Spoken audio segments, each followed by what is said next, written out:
My name is Micaela Chacon, and I am original from Mexico, from Chihuahua, and I'm being a Longmont resident since 1991. The first time we came to the United States, I was 15 years old, and we moved to Fresno, California.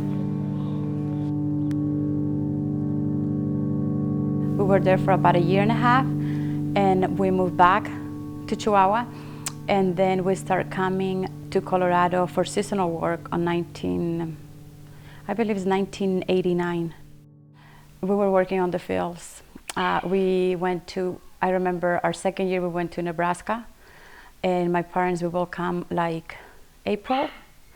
We will work all these months until October. By the end of October, early November, we will go back to Chihuahua.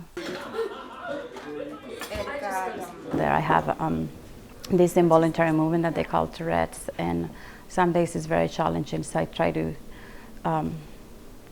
not to think too much about it, along with my pain that I have. And before, I used to work full-time. I was always on the go.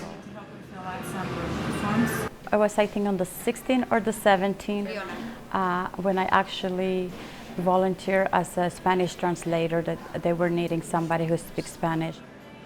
I noticed that there was a lot of Spanish-speaking people coming into the centers, and they were not able to get all the help that they needed. I mean, they were very organized and everything, but they didn't have a lot of Spanish-speaking personnel or information for them, and I saw a lot of frustration.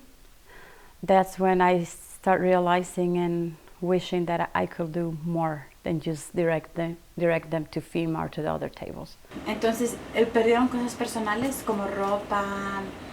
Ya ve que mucha gente lo que estaba afuera. Lo que tenían afuera en el cuartito. Usted tenía, me imagino que sí, eso. Sí, ¿Tiene una lista de lo que perdió? No. Puede ser. Actually, my friend Deb, I met her there at the center, Deb McKee, and just by talking, and she was seeing me.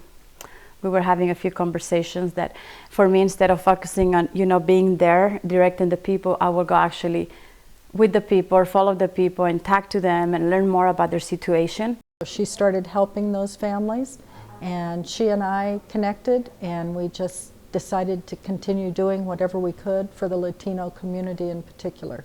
We felt that was a segment that really was not getting the attention, perhaps, that other areas were getting. Some, I will say, many of these people, they don't have documentation. They don't have a green card or a social security number.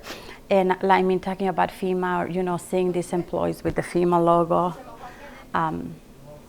they thought even though we try to explain them, and FEMA employees will try to explain them that had nothing to do with immigration, they still fear, they still think that they might come back. One of the biggest challenges is renting.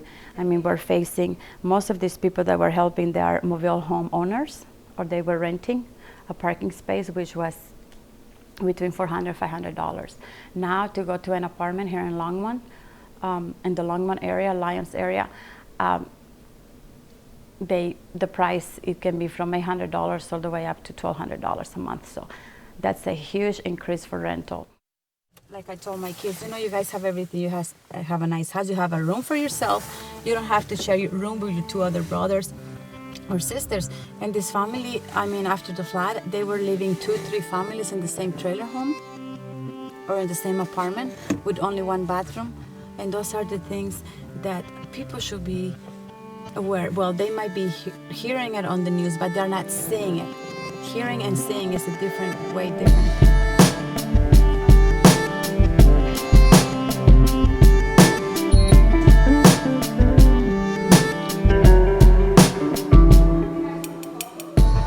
I feel guilty that I know a lot of times I haven't been able to fulfill my mother jobs. 5 to 7 hours.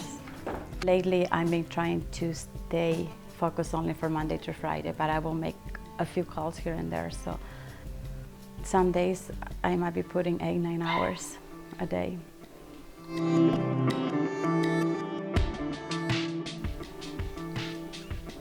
I am hoping that maybe 3-4 months from now, things are going to be much better, more relaxed.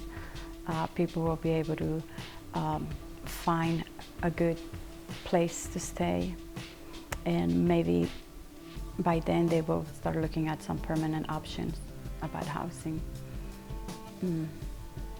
Yeah, it's hard to say.